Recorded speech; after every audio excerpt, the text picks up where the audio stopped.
जंगल काटने में रेवांत रेड्डी हैदराबाद वाले तो बच्चे हैं, असली पप्पा तो अडानी है। यहां पे लोगों की अटेंशन क्यों नहीं जा रही इस वीडियो में आज, क्योंकि ये पता लगेगा कि अडानी छत्तीसगढ़ का जो सबसे लार्जेस्ट फॉरेस्ट है, सेंट्रल इंडिया का लार्जेस्ट फॉरेस्ट बोलते हैं इसको वैसे, हसदेव फॉरेस्ट, इसमें 2011 में कोयले के ब्लॉक्स मिले थे। तभी से ही मार लिया अडानी ने एंट्री, और तब से लेके अब तक 3.5 लाख पेड़ कट चुके हैं। किसी न्यूज चैनल ने बात नहीं करी, घबरा रहे हैं अरे हमारी फंडिंग बंद हो जाएगी। आज मैं इसके पोल खोलूंगा, क्योंकि अडानी अभी 2.5 लाख पेड़ और काटेगा जिसकी परमिशन मिल चुकी है। और वहीं आयरनी सुनिए, छत्तीसगढ़ की सरकार ने तो एक कैंपेन चलाई है, एक पेड़ मां के नाम, और जो हजारों पेड़ लाखों पेड़ अडानी काट रहा है वो तेरी। हैदराबाद के जंगल जो तूने देखे बुलडोजर ने सब छीन लिए। एक ऐसी देशभक्ति है जब हमारा राष्ट्रीय पक्षी रो रहा है क्योंकि उसका घर हमारे हैदराबाद में बुलडोजर से उखाड़ दिया गया। स्टूडेंट्स, फैकल्टी, एनवायरमेंटलिस्ट पिछले कई दिनों से प्रोटेस्ट कर रहे हैं, लेकिन पुलिस बस इन प्रोटेस्टर्स को निकाल रही है ताकि सरकार अपना काम कर सकते। इन शॉर्ट खुदाई और तोड़ाई। आज मैं आपको वो सच बताने जा रहा हूँ जो अक्सर लोगों ने छुपा रखा है।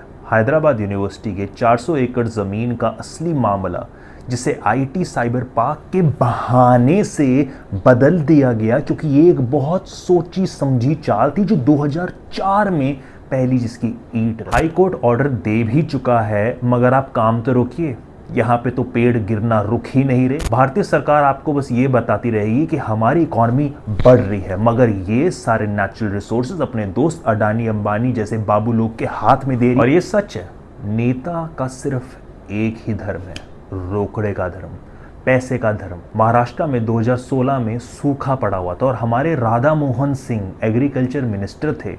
10,000 लीटर पानी बर्बाद कर देते हैं क्योंकि हेलीपैड बनवाना था। 2 घंटा ट्रैवल नहीं कर सकते। आर्ट ऑफ लिविंग वाले यमुना पे गंदगी फैला देते हैं। क्यों? क्योंकि एक फंक्शन था उन। आप बताओ ना, भारत में सबसे पावरफुल कौन है, नेता या बड़े बिजनेसमैन? और वही नेचर का सबसे ज़्यादा एक्सप्लॉयटेशन करेंगे और हम मिडिल क्लास वालों को बोलेंगे अरे भाई पन्नी मत इस्तेमाल करो, तुम्हारे पे जुर्माना ठोक देंगे 10,000 रुपये का। तेलंगाना के रेवांत रेड्डी की सरकार ने प्लान बनाया कि हैदराबाद के कांचा काचीबौली में मौजूद 400 एकड़ का हरा भरा क्षेत्र को आईटी हब में तब्दील कर दिया जाए। उन्होंने कहा था अगर स्टूडेंट्स प्रोटेस्ट करते हैं तो बुलडोजर ले आओ, पेड़ पौधे जीव जंतु को तो हटाऊंगे, साथ ही साथ बुलडोजर चढ़ा देंगे और जमीन से 15,000 से 25,000 करोड़ कमा लेंगे इस जमीन को हाई प्रोफाइल आईटी कॉरिडोर में बेच के। इस इमेज से क्लियर होता है कि सरकार कितनी डिस्ट्रक्शन ऑलरेडी कर चुकी है, पर उन्होंने कभी अंदाजा नहीं लगाया था कि हैदराबाद यूनिवर्सिटी के स्टूडेंट्स, टीचर, एल्यूमिनी मिलकर इतने जबरदस्त विरोध कर दिखाएंगे। जब पुलिस ने लाठीचार्ज करके स्टूडेंट्स को गिरफ्तार किया, उन्हें रोकने की कोशिश की गई, तो ये दिखाता है कि आज वही प्रोटेस्ट के हीरोज जैसे नरेंद्र मोदी, अरविंद केजरीवाल, जयप्रकाश नारायण, कन्हैया कुमार, जो अपने स्टूडेंट मूवमेंट, अपनी प्रोटेस्ट के दिनों उभर कर आए, आज वही लहर, वही आवाज, वही संविधान का चौथा पिलर दबाया जा रहा है, चाहे कोई कॉमेडी शो हो या प्रोटेस्ट। और फाइनली जब ये सब चलते हुए अपील ही हो गई हाई कोर्ट में, सुप्रीम कोर्ट में, तो सुप्रीम कोर्ट कहता है ये बहुत हो गया, इससे अभी के अभी बंद कर दो। और ये बहुत बड़ी जीत है उन स्टूडेंट्स के लिए जो सच की आवाज़ उठाते हैं, और ये ऐसी आवाज़ है जो किसी भी सरकार की ताकत के सामने झुकने से इनकार कर देती है। छोटे लाल, मैं तो आपसे बोलता हूँ, आप सोच के देखिए, आपके घर के ऊपर वाले फ्लोर पे एक ऐसी खिड़की है जहां आप सुबह पेड़ों की हरियाली, छोटे झीलों का शोर, वो मोर की मधुर आवाज सुनते हैं। ये सब इस 400 एकड़ के क्षेत्र का हिस्सा है। ये ज़मीन सिर्फ आईटी पार्क यानी आईटी की बड़ी बड़ी कंपनियां, बड़ी बड़ी जो बिल्डिंग्स बन जाएंगी, बल्कि हैदराबाद का एक नेचुरल फिल्टर है, ग्राउंड वाटर रिचार्ज का सेंटर है, और माइक्रो क्लाइमेट को 1 से 4 डिग्री तक ठंडा रखने में मदद करता है। अगर इस पर कंक्रीट की वो बड़ी बड़ी आईटी की बिल्डिंग्स से कवर हो जाएगी, तो जैसे बैंगलोर की बारिश के बाद फ्लड हो जाता है ना, आपने देख रखा होगा, वैसे ही हालत हो जाएगी यहाँ भी। पेड़ों की कटाई से ना सिर्फ हमारी हवा में ज़रूरी ऑक्सीजन का नुकसान होगा, बल्कि ज़मीन की वो पावर जो ग्राउंड वाटर को रिचार्ज करके हमारे शहर को ठंडा रखता है, वो भी ख़त्म हो जाएगा। और ये अगर आप नोटिस करेंगे इनका स्ट्रक्चर, ये वाटर सिंक एरिया है, यानी बारिश में पानी का एकत्रित होना वाटर टेबल्स, जो ग्राउंड वाटर टेबल्स है, उसमें राइज कर देता है, जो बगल वाली बिल्डिंग्स, जो हाई राइज बिल्डिंग है, वो इस्तेमाल करती है ज़ोरों शोरों से। अब ये अपने सीमेंट से अगर कवर कर देंगे तो आप ही बताइए, ये जो ग्राउंड वाटर का जन्म हो रहा है वो आप करेंगे या वो सरकार करेगी रेड्डी साहब की? और ये ऐसा नहीं है कि रेड्डी साहब का मूड बना, चलो जी आज बुलडोज़र भेज दो। इन पर प्रेशर था, जो वादे कर रखे हैं ना जनता से, इकोनॉमिक रेवेन्यू के गोल्स तेलंगाना सरकार अचीव करके दिखाएगी, वो प्रेशर जिसकी प्लानिंग कई साल से चल रही थी, क्योंकि हैदराबाद यूनिवर्सिटी को 1974-75 में 2300 एकड़ दिए गए, जिनमें 400 एकड़ का इंडस्ट्रियल प्रपोजल के लिए अलग से डेजिग्नेट कर दिया गया। अब 2004 में चंद्रबाबू नायडू के दौर में IMG एकेडमिक्स भारता को ये लैंड स्पोर्ट्स कॉम्प्लेक्स के लिए दिया गया। 2005 में ये जो कंपनी थी फ्रॉड घोषित हो जाती है, इसलिए 2006 में जब प्रोजेक्ट फेल हो गया तो YS राजाशेखर रेड्डी ने डील ही कैंसिल कर दी और फिर एंट्री हुई रेवनाथ रेड्डी की सरकार की, जिन्होंने इस केस को कोर्ट तक ले जाकर 2024 में तेलंगाना हाई कोर्ट से अपना हक मांगा, जिससे सुप्रीम कोर्ट ने भी सपोर्ट किया और बोला ये लैंड स्टेट गवर्नमेंट की हो जाती है। अभी हुआ आधा काम, आधा पूरा जंगल को साफ करने का था। इसीलिए चोरी छिपे, मार्क माय वर्ड्स, चोरी छिपे ऐसे दिन चुने जब कोर्ट की छुट्टी हो, ईद, रमजान, गुडी पड़ा। अरे जनाब, आप तो लिम्बोर्गिनी वाले को गाड़ी दे रहे थे जब वो हो रहा था, और ये रातों रात क्या कर रहे थे, चोरी छिपे दर्जनों बुलडोजर भेजने पड़े और काटना शुरू। लेकिन अब ये लीगल जंग, पॉलिटिकल लीगेसी और इकोनॉमिक रेवेन्यू का एक बड़ा खेल बन गया है, जिसमें उनका असली मकसद 10 से 15 हज़ार करोड़ नहीं, 25 से 30 हज़ार करोड़ है। और वो कैसे कमाएंगे? IT हब क्रिएट करेंगे, अर्बन एक्सपेंशन के नाम पे हमें बनाएंगे, समझ रहे हो ना, और एनवायरनमेंट को सैक्रिफाइस कर देंगे। इनका मुनाफा कोई बंजर ज़मीन या कोई फार्मा लैंड, IT पार्क की डेवलपमेंट कोई दूर जगह कर लो, उस पे इतना नहीं हो पाता। इनको सैक्रिफाइस करनी है एनवायरनमेंट की नेचुरल चीज़ें और बढ़िया से पैसे कमाने हैं। And by the way, shockingly अपने आप को इनोसेंट मानते हैं रेड्डी साहब, बोलते हैं जो हमारी ज़मीन है वो तो हमारी है, यूनिवर्सिटी को लगता है उनकी ज़मीन है। और ये सब ऑपोजिशन जो है ना, ये BRS के लड़के हैं जो स्टूडेंट्स को भड़का रहे हैं, उनके साथ मिलके मोर्चा कर रहे हैं, प्रोटेस्ट कर रहे हैं, और हमारी पुलिस ही देख लेगी इनको। तेलंगाना सरकार कहती है इन एरियाज में कोई मेजर एनिमल है नहीं, कोई टाइगर नहीं, कोई डियर नहीं, लेकिन हैदराबाद यूनिवर्सिटी के रिसर्चर्स कहते हैं इस जमीन का इकोलॉजिकल महत्व ऐसा है कि यहाँ 455 से भी ज़्यादा प्रजाति है फ्लोरा एंड फौना की, 700 से ज़्यादा flowering plants, 10 species of mammal, reptiles की 15 अलग अलग स्पीशीज, पीकॉक जो हमारा नेशनल बर्ड है, शायद से लोग भूल गए हैं और उनको तो रुलवा रहे हैं, वो है, हिरण है, बफेलो है, 200 से ज़्यादा अलग अलग चिड़ियों की स्पीशीज़ हैं। छोटी झील और नेचुरल रॉक जैसे एक मशरूम रॉक हेरिटेज है हैदराबाद का, अमूल्य हिस्सा है, मगर इग्नोर करो ना यार, तोड़ो पैसे कमाओ। ग्रीन लंग है शहर के लिए, जो नेचुरल कूलिंग सिस्टम है, अर्बन गर्मी को कम करता है, ग्राउंड वाटर को रिचार्ज करने का मुकम्मल सोर्स है।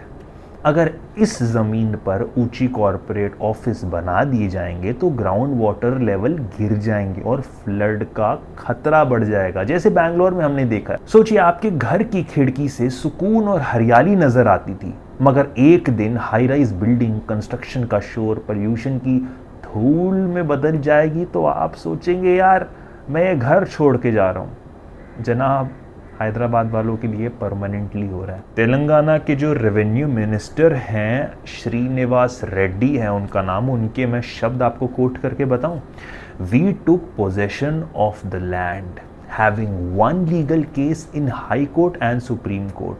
Not even an inch here belongs to HCU. Any opposition or disputes created will be contempt of court. लो जी, इन्होंने तो contempt of court ही बना दिया। अब कर लो प्रोटेस्ट, घुस जाओ, ये तो आपको जेल में डाल देंगे, और वही डाला भी है। देखो, असली मकसद पैसा और रेवेन्यू कमाना था, और हमारे एनवायरनमेंट का मामला तो खेल बना दिया। आवाज़ उठाई थी, जैसे मैंने कहा था, आवाज़ उठाई थी, मगर 53 स्टूडेंट्स को प्रिवेंटिव अरेस्ट हो गया जब सरकारी अधिकारियों ने स्टूडेंट्स पर लाठी चार्ज करके, उन्हें गिरफ्तार करके, ड्रोन से कोई फोटो ले रहा है तो उस पर भी एक्शन लिया। तब नींद जागी हमारे ऑपोजिशंस की, खुली आंख हमारे नेताओं की जो ऑपोजिशन में बैठे हुए थे। उन्होंने सोचा 15,000 करोड़, 25,000 करोड़, और हमें साला छोटा भी हिस्सा नहीं दे रहे, हमारी भी चोट थोड़ी गीली कर दो। तब बीआरएस और बीजेपी के नेता ने आवाज़ उठाई, प्रेशर बनाना शुरू करा। उससे पहले कहीं नहीं थे भाई, उससे पहले पिक्चर में कहीं थे ही नहीं। हमारे पॉलिटिशियन कितने बिके हुए हैं। ये एक तरफ बोलते हैं इन्हें भारत को यूरोप जैसा बनाना है, तो यूरोप में सिर्फ ऊंची बिल्डिंग ही देखते हो क्या, जो भारतीय भूमि को और ज़्यादा गर्म कर देगी? ऐसी बिल्डिंग्स इन्हें यूरोप की ग्रीनरी, प्रॉपर सड़कें, नेचुरल पार्क, फुटपाथ, पार्क्स क्यों नहीं दिखाई देते? हमारे यहाँ हर साल हीट वेव आता है, बारिशों में बाढ़ आ जाती है, नेताओं को क्या फर्क पड़ता है? अंधे हो जाते हैं। ये एक बीमारी है इनकी, टेम्परेरी अंधे होने की। मगर सही बताऊं, थोड़े अंधे आप भी हो। ये सब जानते हुए आप इनको वोट देते हो। कहाँ लेकर जाओगे इतना पैसा? मैं इनसे पूछना चाहता हूँ, आप भी हो सके तो पूछना प्लीज़, कितना कमाओगे पैसा? नेचर सबको औकात दिखा देती है लाला, कब समझोगे उसके सामने तुम बहुत छोटे हो? उसने अपना रंग दिखाया ना, नेचर ना तो भाई तुम्हारा ऐसा हाल करेगी। और इन सब चीज़ों पे मेरे को एक आदमी याद आ रहा है, राहुल गांधी कहा है भाई। जब अडानी पेड़ गिराता है तो राहुल गांधी बड़े बड़े भाषण देते। जब भी तेलंगाना को राहुल गांधी की जरूरत होगी, मैं आपका सिपाही दिल्ली में बैठा हूं। आपको दिखाई दिया तो बताना।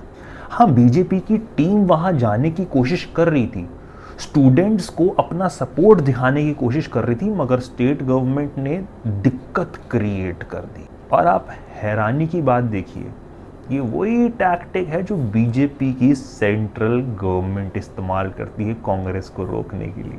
भाई मैं इतना कहता हूँ, ये सिर्फ हैदराबाद की कहानी नहीं है। 25 स्टेट्स में ये फॉरेस्ट एनक्रोचमेंट हो रहा है, और असम का सबसे ज़्यादा बुरा हाल है। कोई इसके बारे में बात नहीं कर रहा। ये तो आज न्यूज़ आ गई तो चलो लोग बोल रहे हैं। जब हम इस 400 करोड़ ज़मीन को कंक्रीट जंगल में बदलने की बात करते हैं, तो सिर्फ हमारे एनवायरनमेंट पर नहीं बल्कि हमारी हेल्थ पे भी गहरा असर पड़ता है। हवा में PM 2.5 और दूसरे खतरनाक पॉल्यूटेंट्स बढ़ जाएंगे, जो लंग इन्फेक्शन, हार्ट डिजीज़ और न्यूरोलॉजिकल प्रॉब्लम्स का कारण बन सकता है। कोई बात नहीं करेगा। कुछ स्टडीज़ के मुताबिक पॉल्यूटेड एयर की वजह से लोगों की एवरेज उम्र कम हो रही है। हमें कहाँ फ़र्क पड़ रहा है? इमीडिएट कहाँ फ़र्क पड़ रहा है? इमीडिएट तो ये फ़र्क पड़ रहा है कि कोई भाई हिंदू मुस्लिम कर रहा है। आप खुद सोचिए, आपके चाहने वाले सुबह फ्रेश एयर में सांस लेते हैं, उनको कल टॉक्सिक एयर की वजह से उनकी सेहत और जीने की क्वालिटी पे असर पड़ेगा, आपको कैसा लगेगा? तो भाई आज का सच यही है, ये सिर्फ लड़ाई 400 एकड़ के मसले की नहीं, बल्कि हमारे पूरे देश के ग्रीन स्पेसेस, हमारी हेल्थ, हमारे फ्यूचर का सवाल है। कुछ लोग कह रहे हैं 400 एकड़ की ये ज़मीन को फॉरेस्ट डिपार्टमेंट के हवाले कर देना चाहिए, यानी इससे ऑफिशियल फॉरेस्ट लैंड डिक्लेयर कर दी जाएगी, ताकि फॉरेस्ट कंजर्वेशन एक्ट के तहत इसका सुरक्षा हो सके। अगर आप हैदराबाद के रहने वाले हो, मैं वैसे कहूँगा अगर आप भारतीय हो, भारत के रहने वाले हो, पढ़ाई लिखाई करते हो, तो मेरे भाई आपको आवाज़ उठानी पड़ेगी। #नेचर फॉर ऑल कि भाई आप कैंपेन चालू करो, पिटीशन साइन करो, सोशल मीडिया पे इसकी आवाज़ उठाओ। ये लड़ाई उन लोगों के लिए है जो जानते हैं कि देश का फ्यूचर सिर्फ पैसा नहीं बल्कि नेचर और हमारे एनवायरनमेंट से जुड़ा हुआ है। आइए मिलकर नया दौर शुरू करें, जहां सरकार को याद दिखाएं कि स्टूडेंट प्रोटेस्ट ही वो डेमोक्रेसी का चौथा पिलर है जिससे देश का बदलाव हो सकता है। क्रिटिसिज्म, आवाज़ उठाना, मीडिया तो अपना बिक चुका है। 156 रैंकिंग आ जाती है 181 कंट्रीज़ में से, तो आपको पता ही है। और ये सच है, पैसा सब कुछ नहीं होता। जब हमारे पास एक स्वच्छ सुरक्षित एनवायरनमेंट हो, आज जब हमारे देश के शहरों में पोल्यूशन के कारण लोगों की सेहत, इकोनॉमी और फ्यूचर दोनों खतरे में है, तो हमारी छोटी सी आवाज़ ही चाहे हो एक बड़ा बदलाव ला सकती है। रेवंत रेड्डी की सरकार को अब स्टूडेंट्स के सामने झुकना पड़ेगा, उन्हें अपनी गलती माननी पड़ेगी, हमारे एनवायरनमेंट को सम्मान देना पड़ेगा। और अगर आपको लगता है ये सच है, आपके दिल को ये बात छू गई, तो इस वीडियो को लाइक करिए, शेयर करिए, सब्सक्राइब ज़रूर करिए। हमारी यही आवाज़ मिलकर हमारे देश के ग्रीन लंग्स को बचाने के लिए नया दौर शुरू करेगी। ये वीडियो उन्हीं देशभक्तों के लिए है जो जानते हैं कि ये नेचर, स्वास्थ्य हमारा फ्यूचर का सबसे बड़ा धन है। आइए मिलकर एक नया दौर शुरू करें जहां हमारी आवाज़ कभी दबाई नहीं जाएगी। जय हिंद, जय श्री राम।